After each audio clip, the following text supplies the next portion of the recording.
Well, welcome everybody. My name is Emmy Henley. I am the managing director of the Reform Alliance. We appreciate you guys joining us.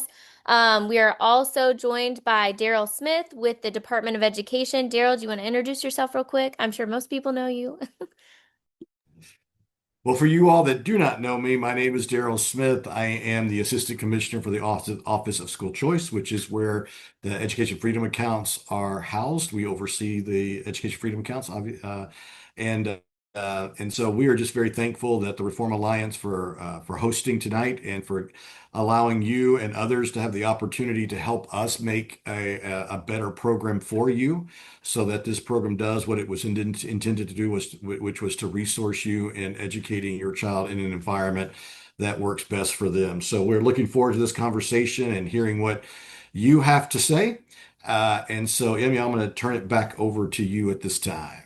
Awesome, thank you. So we just have a few things to go over before we start the call. This one is going to work a little bit differently than the calls we've done before.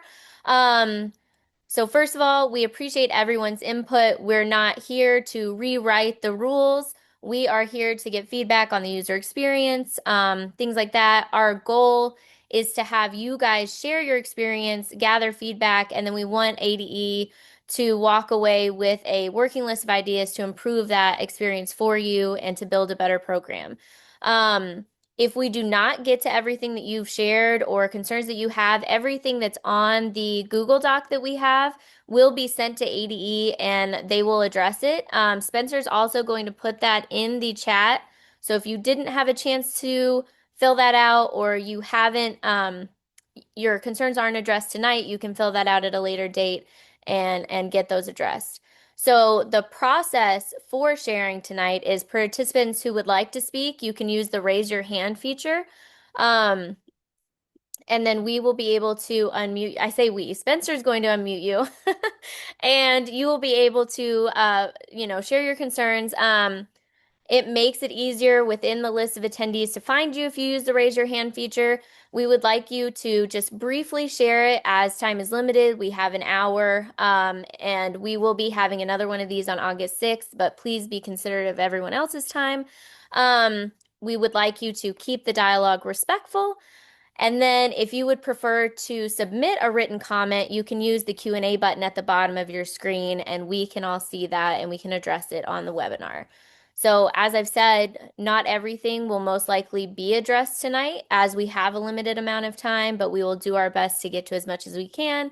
And then everything will also be shared with the department once this call is over. And we will be having follow-up calls. So I think, Darrell, I will turn it back over to you. All right. Thank you, young lady. I appreciate that very much. So, as Amy said, I think the goal for tonight really isn't for me to do a lot of talking. I mean, it really is for me to listen to what some of the things that you all have to say. If you don't want to share it publicly, there are some ways that Emmy and Spencer will be telling you later at the end of our conversation of ways that you still can submit your suggestions without necessarily having to talk through it, but happy to have a discussion with you today about some of the suggestions that you have, as long as you don't mind me having some follow-up questions with your suggestions so that I get a better understanding of kind of what you may be experiencing and how we can better improve your experience. So I thought the best way to start is we took a lot of the comments and the suggestions that had already been given to us or submitted through the online portal with that Reform Alliance and basically Spencer looked at all of those comments and suggestions and he kind of themed them up. He kind of said, okay, what are the common themes here of all the suggestions that have been made thus far? And he gave me about six of them, I think. And so I thought maybe I would just address those six first. And then if anybody has some other thoughts or some other ideas or things that maybe aren't on the list that you'd like to share, certainly happy to have those conversations at this point, at that time. So I think the first one on the list here is that it allows for line item rejection. So we got off a phone call just not an hour before this conversation with Class Wallet working through this concept of line item rejection because we understand that's been a big feature for us too. We've been asking for that for a while, and Class Wallet has been diligently working over the last month or 6 weeks to try to make that a part of the user experience. And we saw a rough demo of it today. We have been ensured that we'll have that piece of the puzzle in place by mid-August. So we believe that there will be a line item rejection. So when you have a receipt, the goal right now is that you can submit it. The Class Wallet's OCR will read the receipt. It will take each line on the receipt and put it into Class Wallet where you can check it. If it's not right, you can make some whatever edits that you need to make. Make sure the right amounts are in there, and then submit it. When we get it, then what we can do, we think, again, this is just based on what we saw today, that we'll be able to, like, if you have 5 items there, that we can click 3 of them that we know for sure that, yep, those are 3 are easy. We'll approve these 3, but these 2 we'll have to, that will deny these 2, and you may have, and then tell you why they were denied and give you the opportunity to either resubmit them at a later time. So we feel like that by mid-August or so, that we will have at least some form of line item rejection if it works the way we intended it to work and the way it will work at some point, hopefully early fall, is that there will be a true line item rejection. So once it gets read, once each line item on your receipt gets put in, we'll have the ability to determine, yes, that's good, or no, that's not. So that will help keep this all or nothing experience that you had this past year. I know that was a mess. It was a pain point that, if you had 9 things on there and 8 of the 9 were great and one just got fuzzy, then we'd have to deny it, and you'd have to start over. And we don't want that. We've made it very clear to Class Wallet that we really would like for the user experience, that if there was a technical denial, that they should be able to fix what needs to get fixed,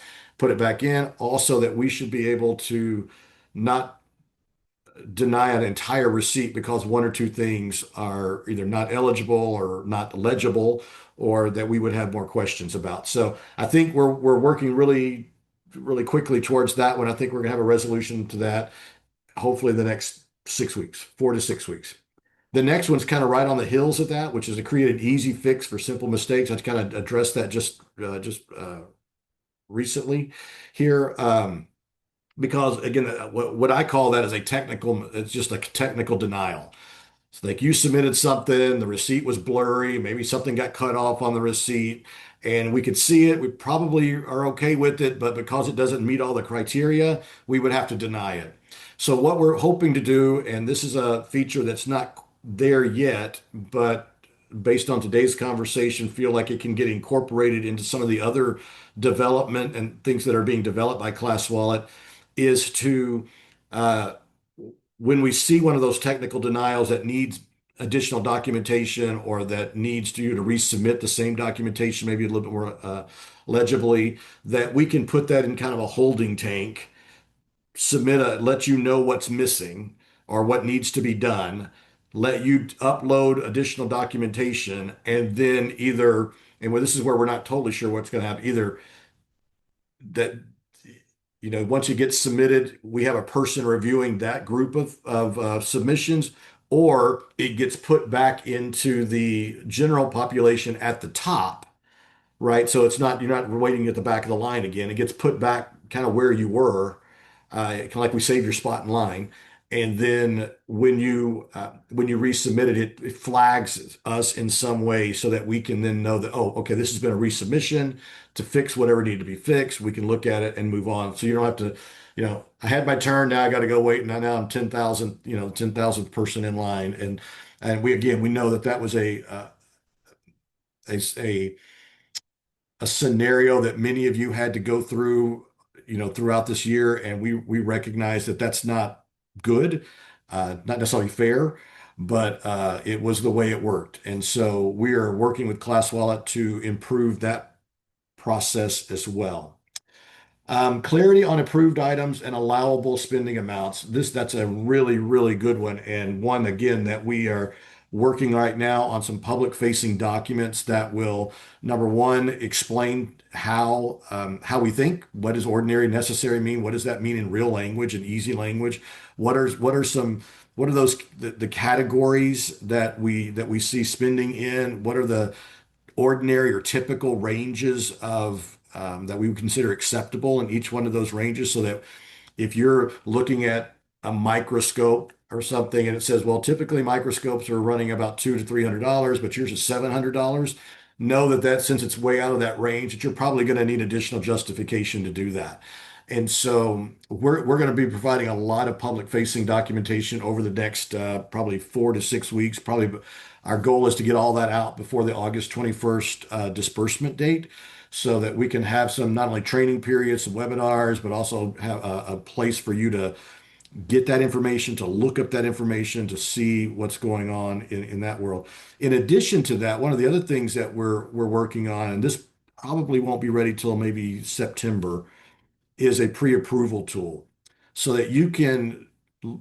We have kind of a very basic version of that now, but really want to make it a little bit more sophisticated, so that you can type in your item and your description, and it'll basically kind of give you a confidence score that, hey, there's a 95% chance that this is an allowable expense, or this is not an allowable expense. So, if you try to if you try to submit it, it's not going to be approved. And so, using kind of some AI, using some rules, we think we're going to have a really pretty robust pre-approval tool that can also be used a little bit on the front end, just as a, hey, is this an eligible item or not? Not even necessarily is it a pre-approved, but is it an eligible item? We'll talk to the pre-approval things as we get a little closer when that becomes a requirement, because for you all that were following the rules, pre-approval for non-core items is going to be a required process to go through in this next year. That will not become required until late fall, like December or early January. So we've got a little bit of time before that becomes a requirement, but we're going to start working in that process a lot sooner, just so that everybody gets used to it. But our goal is to provide a lot more clarity and better education for you and from us on how we think, how we make decisions. Are there ranges of cost ranges and expense ranges that would be considered kind of ordinary?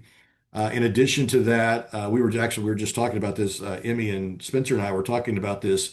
Is to do monthly kind of check-in calls, so that we would have a webinar on the third Tuesday of every month or whatever it happens to be, that where we could basically just inform you of what's kind of going on, things that maybe we're struggling with, things that we know that are coming, maybe new features that we're about to release, and then also at that same time, maybe before the webinar, get your comments and your thoughts and maybe some of your pain points, and we can address those on a monthly basis. Because we do realize again that sometimes contacting the office is a exercise in patience, and so we understand that has been an issue. I see one of the thing here is just is decreased response time, and I'll get to that in just a second. But we want to be more customer centric. I mean, one of the things that we believe will set the Arkansas EFA program apart from others in the country is truly a more customer centric focus. I know some of you are saying, well, that would be a change. But we really do keep we everything that we do, we have you in mind. I know sometimes it doesn't feel that way, but the decisions that we make and how we're trying to organize this program is designed to try to make this experience as easy and as seamless as possible. We can recognize the fact that didn't necessarily happen as much as we'd like to over this past year, and so we're working hard to rectify that situation. So, looking to have a more robust customer service outlet for you all, where you can actually get a person and call and check on things or find out things, or um, what's the status of your process. They can tell you kind of where you're at in line and where about what the wait time is at that particular time. They can, if you have very specific questions, like I just need to know why my thing got denied, they can go back in and read the notes and explain a little bit, like what's the reevaluation process now and how that works, and send you a link.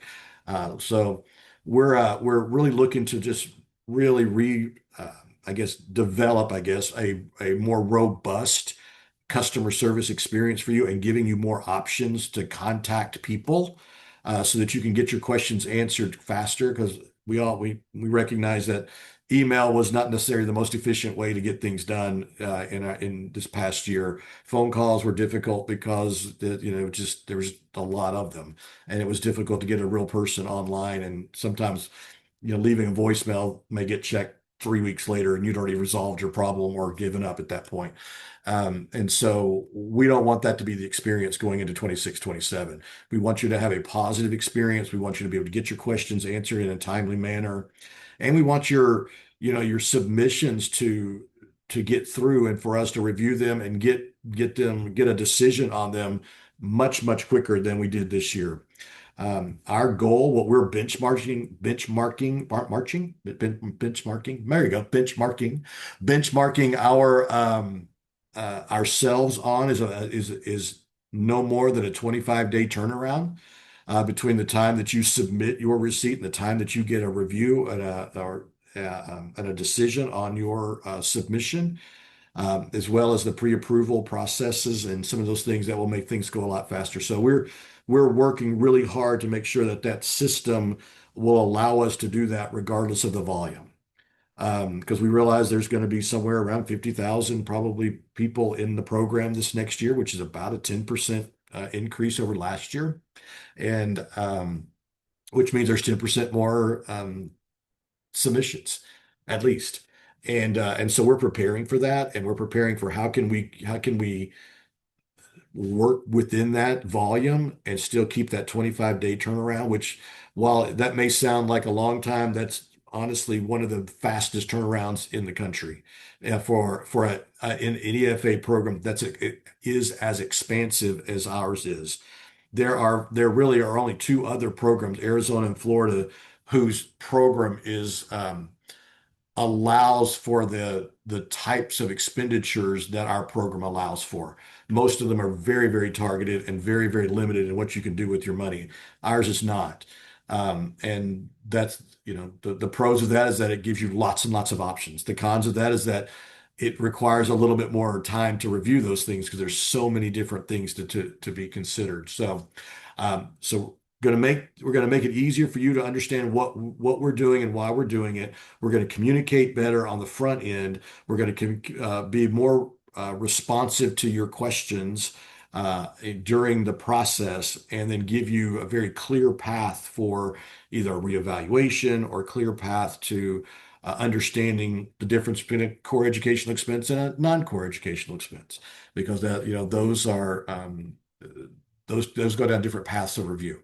So, increased consistency of approvals. I think the things that I've been talking about will lead into that better consistency, because if we can define better what we do and how we do it and why we do it, and we can explain that to you, then that means our reviewers are also working off um, that same blueprint and that same map. And so we'll get more consistency about what it is and why we do it, and that the answers that you get are very consistent regardless of the person who reviewed it. And that's our goal, right? Is to tie everything back to the rules. Like if we're going to say no, then we're going to tell you this is no, and this is why it's no. And this is what you need to do to get a yes, or this is a no, and there's nothing you can do to get a yes. And we want to be very clear with that. So we're not wasting your time. And even if you get a no, again, there will be an appeals or reevaluation process where you can make your case, at least once and possibly twice, that you can make your case and justify uh, why you think it meets whatever criteria it meets. But we're going to do a lot better job of not just being subjectively saying no, but saying this is a no, and here's why, and here's the rule that it's tied to. So that way, it should create a lot of clarity of why we did something, which would give you some indication of what needs to be done in order if you need to resubmit and can resubmit. So I think you'll see a greater consistency because I think we'll define things better. We'll have gone through a better process of looking at the rules ourselves, and defining terms.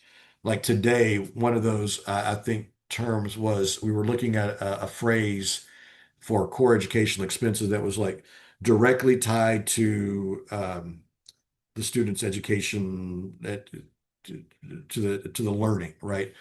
And so when you read that, it's like, okay, it doesn't sound like that's really it's something to really think about. But what does directly mean? What does directly tied to mean? Right. And so we really spent a lot of time today just talking about the word directly so that because we need to have a better understanding of it so that we can explain to you what directly means.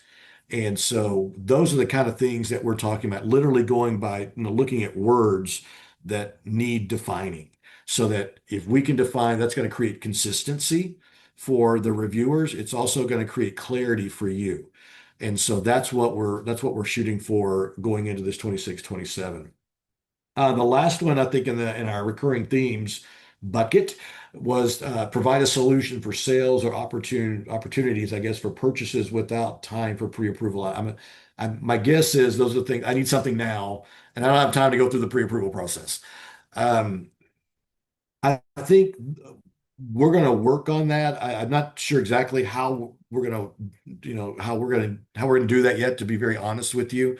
This is one of the things that I think are on our list that we still need to talk through over the next few weeks of how can we let, and I realize tax-free weekends coming up in a couple of weeks, and we're going to try to, allow you, give you as much guidance going before that weekend about how you can, take advantage of the sales on the tax-free weekend, as well as when these flash sales pop up, at Best Buy or some of these other things and you're like, oh, I want to get it because that computer I've been looking at is $300 cheaper than it's been all year. And we want to give you those opportunities to take advantage of that. Um, Again, by law, there may be a pre-approval, but pre-approval doesn't necessarily have to be done prior to a purchase, I guess. And that's going to sound really kind of weird, but um, there are certain things that if you haven't bought a computer all year and it stays under the $1,000 cap, you can pretty much guarantee that that's going to be approved because that's the way, technology is almost not always, but most of the time it's always an eligible expense, but not always an approvable expense, based on some other a couple of other things. But if you stay under that thousand, the chances of approval are much greater. And so I say all that to say that particular solution is still being thought through. It's like, how can we do that? It is on our list. So now that's really on our list because it's on your list. And so we got it on your list too. And so we're going to work on that. So I just wanted to just kind of be straight up with you to say that it's something that we're trying to figure out how to do within the parameters that we have, given the rules and the law that has been written. So along with that is we're also trying to figure out how you can pay, like if you want to buy a $1,200 computer and the rules say, well, you're only going to pay you up to 1,000. How can we allow you to buy the $1,200 and we just reimburse you to the 1,000 and then you pay the 200 on your own? Which would be your responsibility. So we're still trying to figure out how within Class Wallet's system we can make that happen. Works a little better in Marketplace than it does in direct pay or reimbursement. And so we're trying to find a way to make that work in all three payment methods. So we'll continue to look for solutions for you all that want maybe something a little bit more robust, but because of the cap or the $1,000 cap aren't able to do that. So I think those are the six that seem to be popping up a lot in your suggestions prior to our meeting. So I think at this point we're 26 minutes. We're halfway through our time together. So I think we just open it up, Emmy, and see if anybody has any questions that you'd like to maybe share, and if you don't, maybe put it in the chat. And if you don't want to do that, I think Emmy may have two or three others that were kind of one-offs that really they didn't necessarily make the list of recurring themes, but certainly are still on our list. So we had a few people put in some questions while you were talking. Okay, good. The first one is, will the pre-approval tool not guarantee one way or another? It's just an estimation of probability for whether or not they might be approved. No, I think we're going to use the pre-approval tool in two different ways. I think it could be a confidence score of, hey, will this, if I submit this, would it be an eligible expense? Number one, I think we're going to use it that way. Number two is if you go through the pre-approval process and you get a pre-approval, so it's going to give you, yes, this is pre-approved, then it's done. You don't have to worry about, as long as what you buy is similar to what you've been pre-approved for, then it's a done deal. You've been pre-approved, right? Just like when you get those credit card things, you've been pre-approved. And so you can, the a pre-approval means that it has been approved, right? And so we're going to use that tool both as a confidence score, so you can put, almost like a chat bot. Is this, would this be eligible? Yes, no, and it'll kind of give you a confidence score whether it's eligible or not. And then as a true pre-approval tool where you'll go through it, it'll ask you a bunch of questions, and then at the end of the road, it will say, yes, this is pre-approved, or no, it's not pre-approved. If it's been pre-approved, you're going to get something. We're not sure exactly what that something is, a letter, some kind of indication that that item and what that item was and the cost of it has been pre-approved, so that when you submit it, we'll know that it's been pre-approved, and then it just goes through. And as long as everything matches, like if you're buying I'm just gonna some supplemental instructional materials, and they cost, and you say I'm buying X and it's going to cost you $300, but yet the thing that you submit is Y for $800. Well, obviously that's not you, that wasn't pre-approved. The Right. $300 was pre-approved, not the $800. And so as long as it stays within a ballpark of what you were pre-approved for, then it's an automatic. Once it comes through us, we see the pre-approval form. We just make sure that it's all kind of matches, and we quickly move on to the either approving the purchase from the vendor or for reimbursing you for what you paid. Okay. Thank you. So they're asking if it would be possible to have automatic reimbursement approvals for certain items and primarily curriculum, through, I guess, trusted providers, Math UC, OutSchool, and so on. It makes up a large percentage of the purchases. Yeah. So curriculum, so the law makes a distinction between core educational expenses and non-core educational expenses. So curriculum is always an approved item. I can't think of any scenario where curriculum's not approved, right? So because that's the essence of the program, that's you have to have something for the student to learn. And so the curriculum that they're using to learn is always going to be ordinary and necessary for a student to learn. So and I think there's been a little confusion, like, well, curriculum has to be pre-approved. They don't. Not core educational expenses do not have to be pre-approved. So it's the non-core educational expenses that are going to be required for pre-approval. So curriculum, anything directly tied, supplies, pencils, paper, all those kind of things. Those are core educational expenses for the most part, and they'll zip right on through. So I don't know if we can say automatic, because there has to be some kind of, somebody's got to put some eyes on it just to make sure that just that we have all the information that we need. But it's almost automatic. The review time is much, much less on those type of items. Okay. Um, Let me see.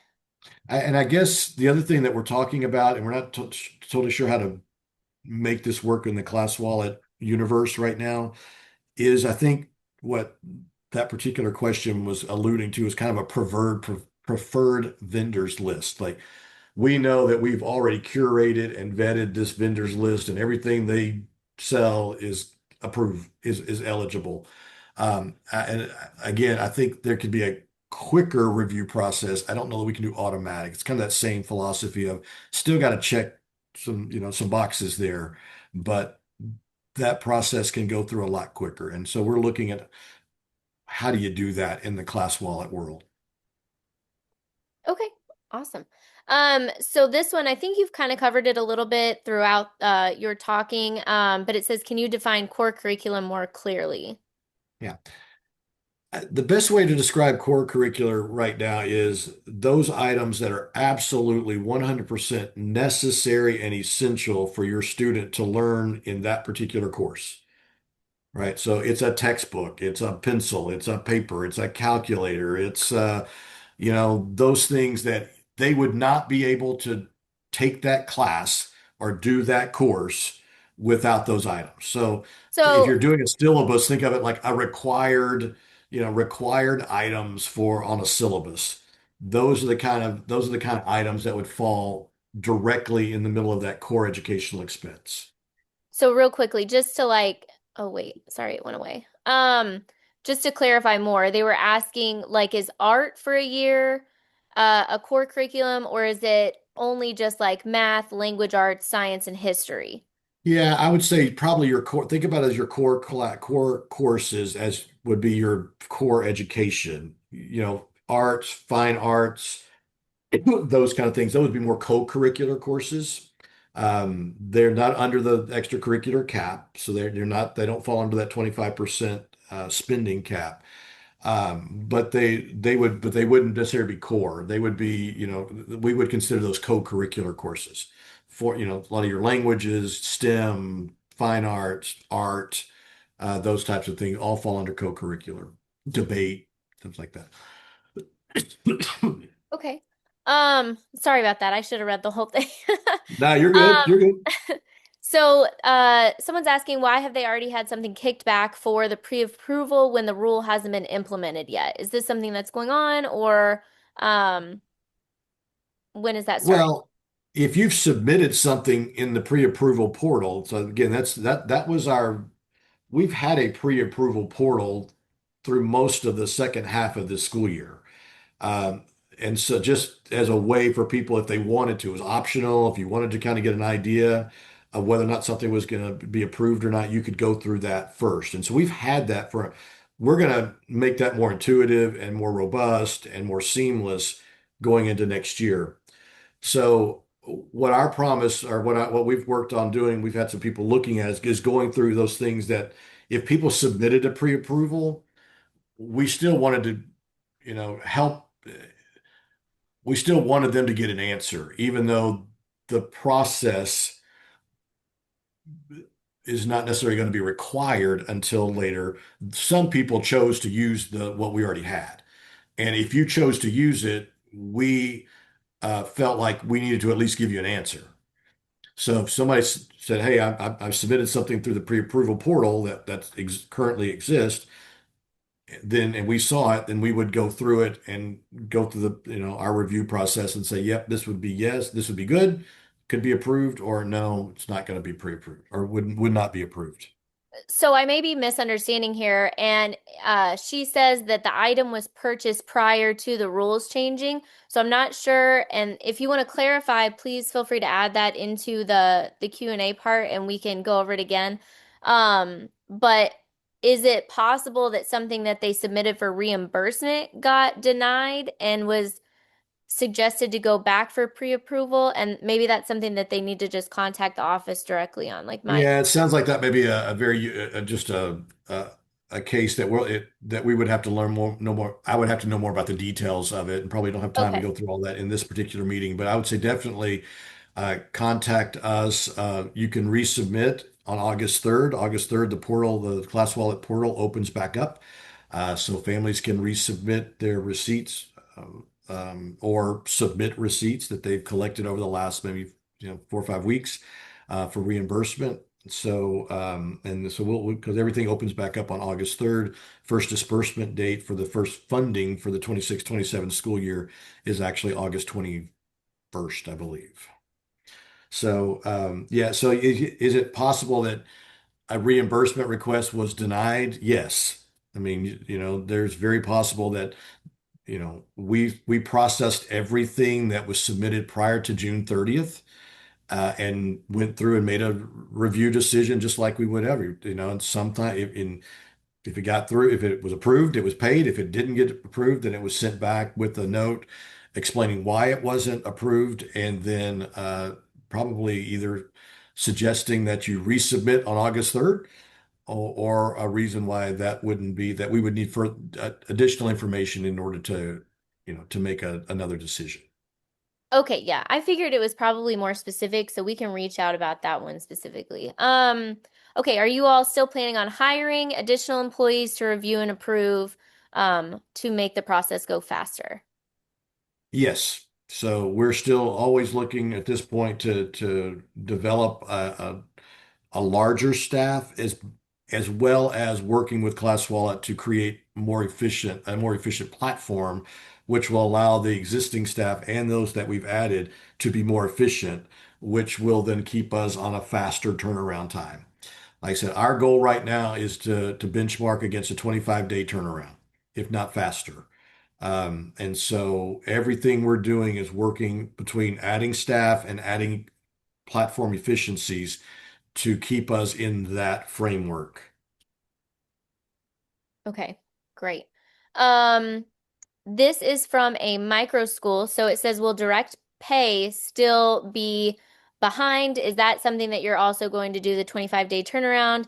It's very hard to be able to pay out for the micro school when it takes a while to get the tuition payments to them. Yeah, I mean, again, that's another one we would have to look at, because typically micro schools, if they're a registered micro school in the system, get paid faster. I mean, because they kind of get put into a different category as far as the payment request goes. And so I would I'd have to know a little bit more, a few more details of why they feel like they got behind, because micro schools should have never been, I mean, more than probably a couple weeks if they were a registered micro school. So I would, again, would probably have to know a little bit more about that particular situation to understand why there was a delay. Because we do understand typically micro schools have employees, and so or to some degree, I guess, and or, faculty teaching multiple kids or multiple families, and because of that, we try to prioritize them kind of in the same at the same time we do our private school tuition payments, because we kind of feel like those are very similar, even though one's homeschool, one's private school. The payment process functions really similar. So again, I just have to know a few more details about that particular micro school, and then we'd have to kind of just look at why, if there was a delay, what was causing that. Okay, yeah. So that was an anonymous person. So if you want to reach out to Sure. the Reform Alliance too, we'll be happy to help you look into that. Has your department considered incorporating the appeals process into the initial denial process?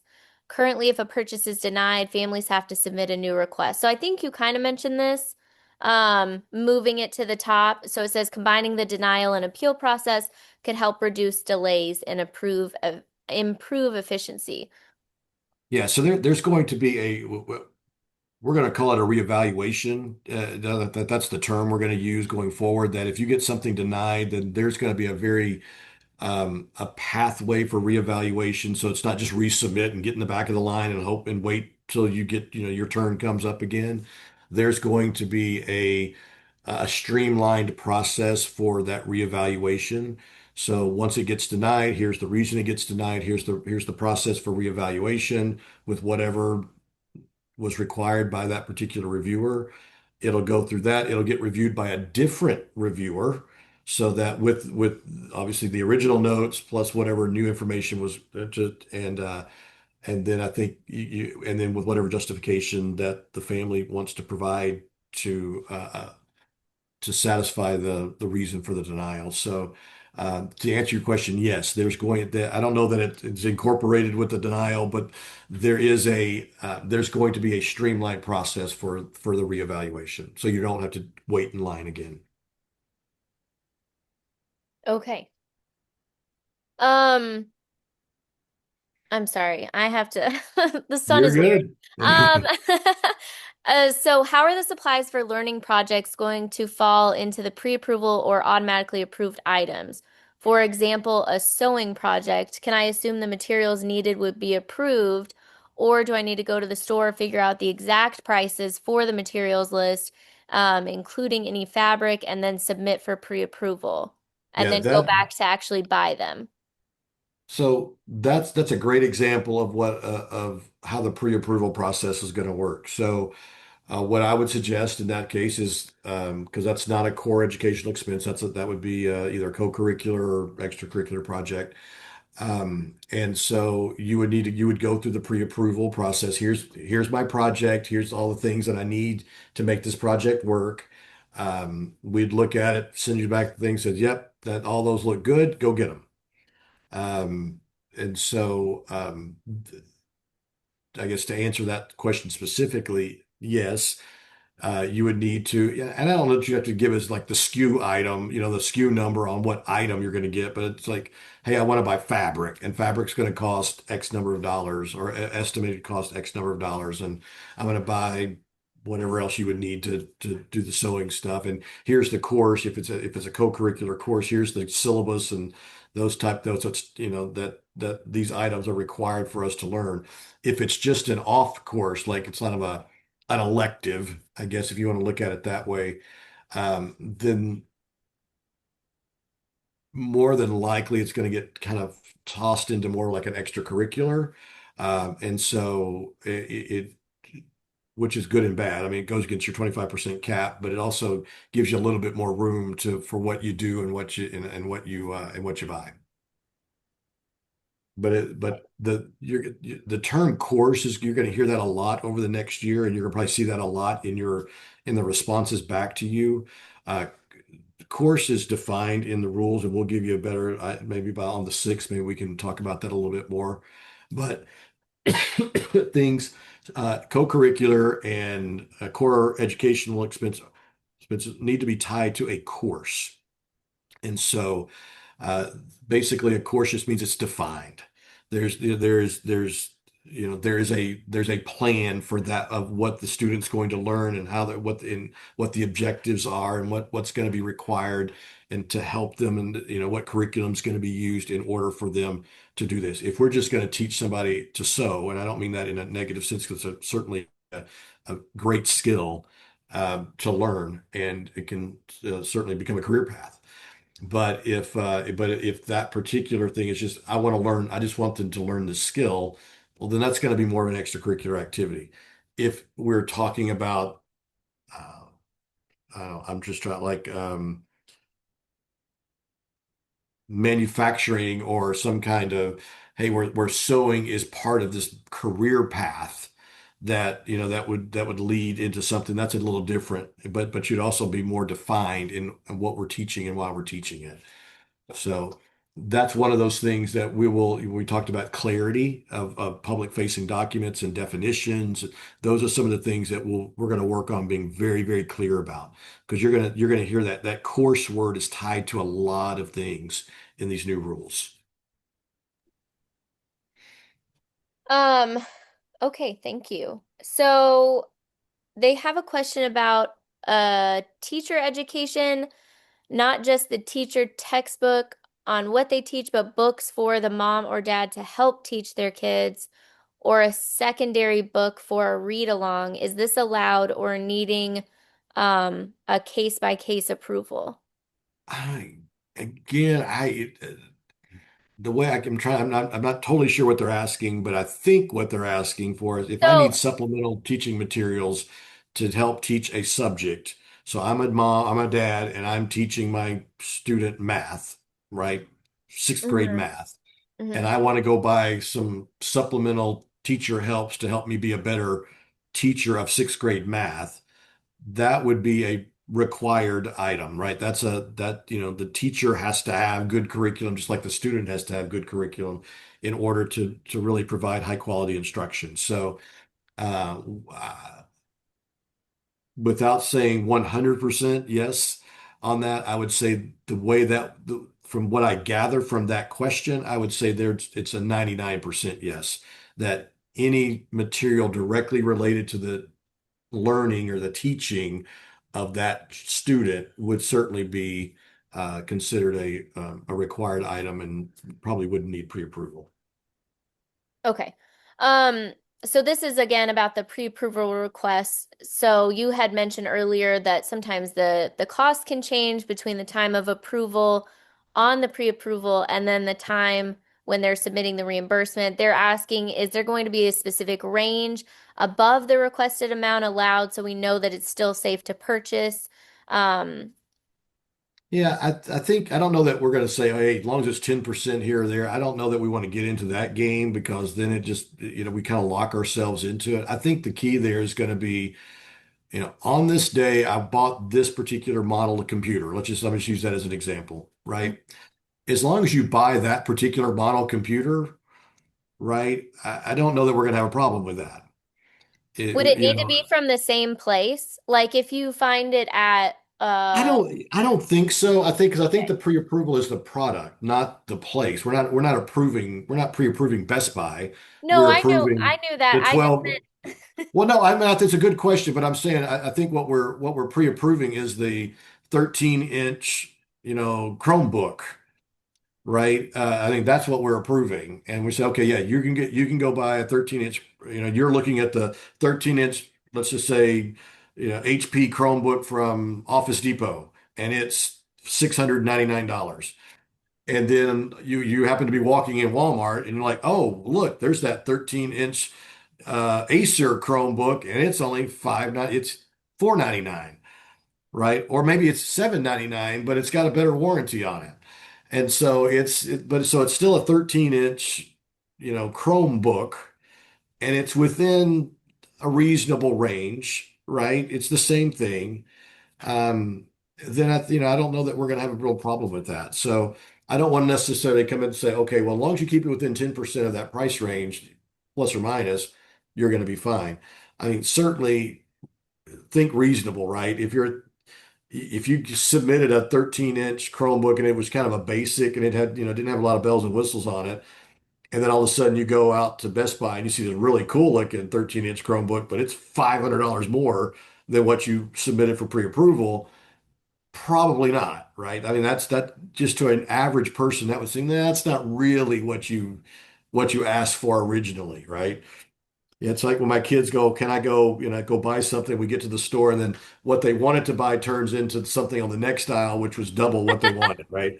And so it was just a ploy to get you to the store. And then when I got you to the store, now we really want this over here. Those kind of things, yeah, we got to kind of watch out for. Right, right. No, definitely been there with the kid situation. Okay, so yeah, but that's all I was wondering is I knew you weren't pre-approving the place of the purchase, but just like if you were to submit it from Walmart and then you ended up buying it from Best Buy, if it's Yeah. still, Yeah, pretty those kind of things common are fine sense, as long as it's as long reasonable. as the price is comparable. We're not going to give it. We're not going to scrutinize it that to that level. Okay. Okay. Um, So I know we talked about the curriculum approvals earlier. They're asking, are those prioritized so that families can order those through the marketplace quickly, and don't have as much of a wait time for reimbursement as well? Yes. Yeah, curriculums and with the line item categorization, that will go much faster because we'll be able to see it. Part of what the problem was this last time is that you may have bought curriculum, but you may have bought five other things with it. Hmm. So what happened is that your curriculum was easy, but we had to look at the other things on the receipt that you bought to make sure those things were there too. And then I think the reason some people thought curriculum wasn't approved is but it was that the receipt had curriculum and three other things, and maybe one of those other things were denied, but because we didn't have the ability to pay for three and deny one, we had to deny the whole thing. And so then all of a sudden the narrative became we're rejecting curriculum or that we're denying curriculum expenses.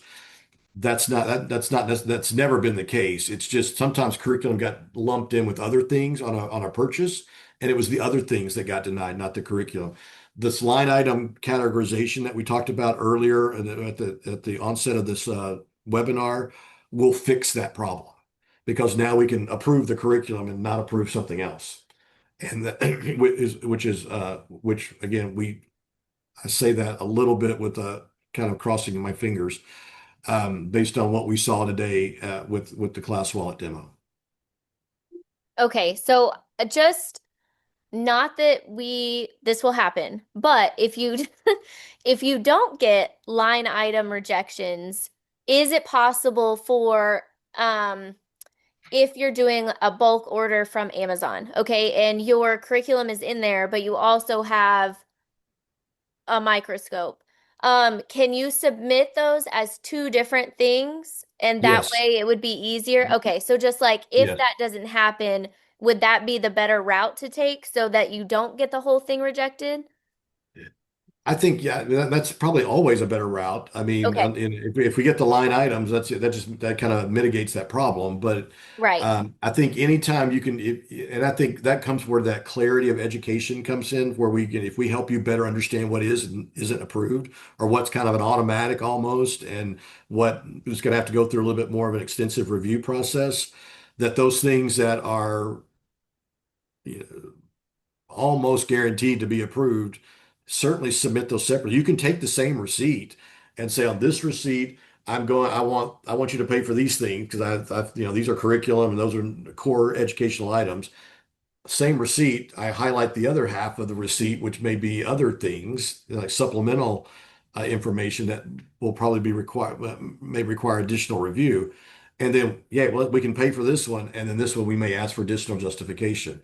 That is certainly, but you just can't ask for both all the things twice, right? I can't ask you to pay for curriculum over here and then turn the same receipt in and do, I want you to pay for curriculum and the other stuff on this one. But as long as you separate and highlight the sections of that receipt that you would like us to pay for or that you'd like us to look at, that's totally good and probably not a bad practice. Okay. I just, not that that won't happen, but just in case No, that I honestly, but it happens. It happens all the time, and so I think that's a great way to take the stuff that you know is going to be approved and separate, even if it's the same receipt, separate out what it is that you're submitting. Just by highlighting that section on the receipt, and then when you put your amount in, you're just going to put the amount for the highlighted section, and then you may resubmit that same receipt with different things highlighted. That's not, I mean, I think we can probably make that work. Okay. So I know that we're getting close to time. I think we're gonna do one or two more if we can. So this is more from the school perspective. So if a Okay. family signs an enrollment contract for tuition and it's for the entire amount of their EFA funding, why do they still have access to the funds to spend on other items? Can a feature be added for those funds to be directly paid to the school? A micro school had this happen and wasn't paid their full tuition because the parent used the funds for other things. So we're probably gonna defer that back to the school on this one because we're not going to get into school policy. Okay. If you are a micro school and you want to draft up a tuition contract with that family, as long as it's clearly spelled out in your handbook, that it's clearly explained to the parent that once you sign this or once you enroll, that you're going to be responsible for the whole whatever tuition amount is, and a parent signs it with their full understanding, then what happens after that is is between the parent and the school. We can certainly help a little bit. I mean, certainly if a parent signs something and then they withdraw, and you have a very clearly explained policy in place that was clearly outlined and detailed in the contract, we can, and you send that to us and we can review that. And then we can, like I said, we're not going to play mediator in some of these things because again, that's between, we will, um, if the money is owed to you based on your contract, then we will, we'll look at that. But you have to, as a school, have a very defined contract, not just I agree kind of thing. I mean, it's got to be kind of more of a contract, uh, kind of a binding contract that says I agree to do this. The only way, but most contracts though, like tuition contracts, so if you're in a private school, when those that do that, there's always some out. right? And if you don't ever put an out to that, then there's not a typically there's not going to, and this is not legal advice. This is just me talking from when I was running a private school. I know that it's tough for most judges aren't going to necessarily hold somebody to a year if they had to move out of state, if their kids got sick, if the services that you were providing weren't meeting the needs of that student, and it was very obvious and could be that they're going to probably say that you as a school were not meeting your ends, your obligations, and therefore that contract is not valid or that's the family would be allowed to break it. So I'm not, again, that's not legal advice. That's just me saying that if you're going to write a tuition contract, then it's really important to say, okay, and typically the ones that hold up the best have like very specific outs. If you can get out of this contract, if you withdraw on this date, then you're only responsible for a fourth of the tuition. If you're by this date, you're responsible for half the tuition. If it's you withdraw by this date, you're such and such, thing. And if you move out of the state, you're obviously not, you're not responsible for, or if you move out of the city, you're not responsible for the tuition, any remaining tuition. So I think it's important that if you do write that, it's difficult to hold somebody responsible for the full year's tuition um, without some kind of um, exit clause for the parent, right?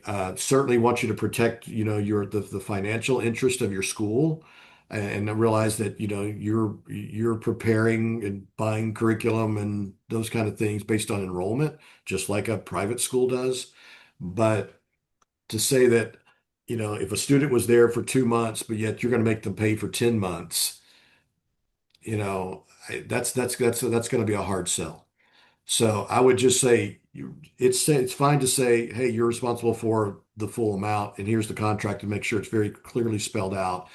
But also in there, you also say, but you can get out of this contract, that clause of paying for the whole thing if, and be very specific about the ifs, right? And like I said, I would do it more on a probably a graduated scale that, if you're here for one day and then you leave, you're responsible for a fourth of the tuition, because we had to do something like that, So basically, you kind of create yourselves little segments, and like here's the window for your for a quarter. Here's the window for half. Here's the window for three quarters. Here's the window for full pay. Um, just because you never know. Again, we're in a place of choice, and choice is important. I know I'm talking a little bit. Uh, but because of choice, parents sometimes think that we think this is a good fit for our child. We get there for a little bit and realize it's not.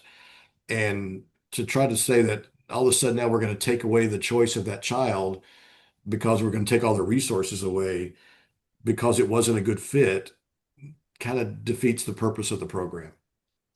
I think just in this case, from what it sounded like on the very basic level, was that someone was attending the full year and did not pay the tuition because they used their EFA funds on other things. But as Yeah. far as the EFA funding goes, it's much like if a parent was attending a micro school or a private school without the EFA funds.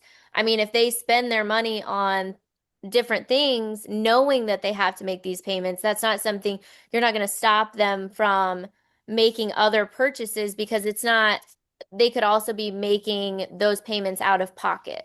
Like that's not something that Yeah. you all would be able to know. Exactly right. And I would say again, this is the way because micro schools are set up very similar to private schools in their tuition, in the way that we set them up and link. If everybody it, that probably shouldn't happen if this is set up right. Because again, tuition payments are paid first. So when that this first disbursement comes out, so let's just say August 21st, we pay private school tuition and we pay micro school tuition.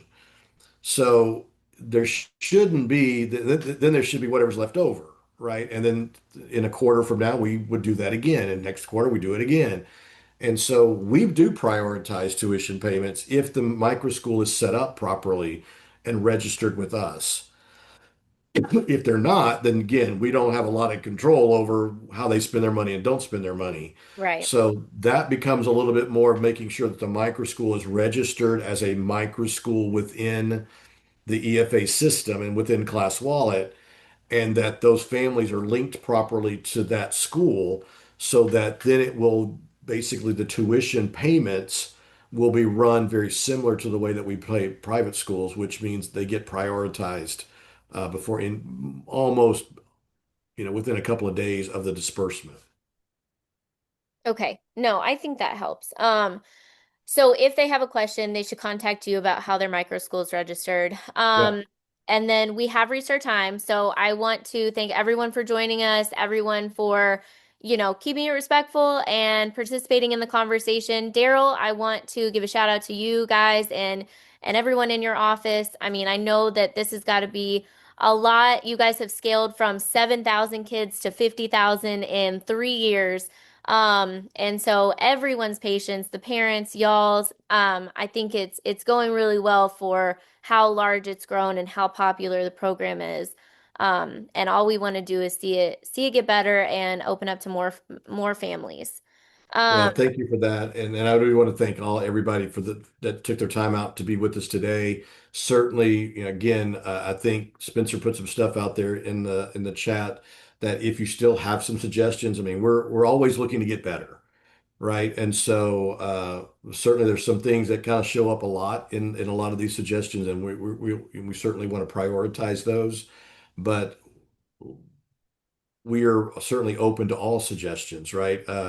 And we'll do what we can. Some of them we are in our control, and other ones are not. But it doesn't mean that we can't keep them on our wish list as time comes up and as new opportunities and new features um,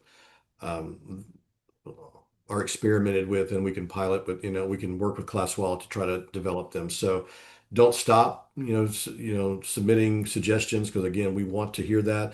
I think we're going to give you more opportunities over this next year to provide some feedback and some suggestions on just how things are going and what maybe we could do to make things easier and more efficient for you. So hang in there, trust us, we're working with it. Don't let the heat get to you too much right now. So, cooler days are coming both from the weather and from an EFA perspective. So, hang in there. I am looking forward to those. So I know Spencer put the form and the feedback. Like we said earlier, we're going to send all of this over to Darrell and his team. You can continue to submit feedback, and then we will also have another call on August 6th. And we will post the details of that one tomorrow. So we hope everyone has a great night. And thank you for joining us. Take care.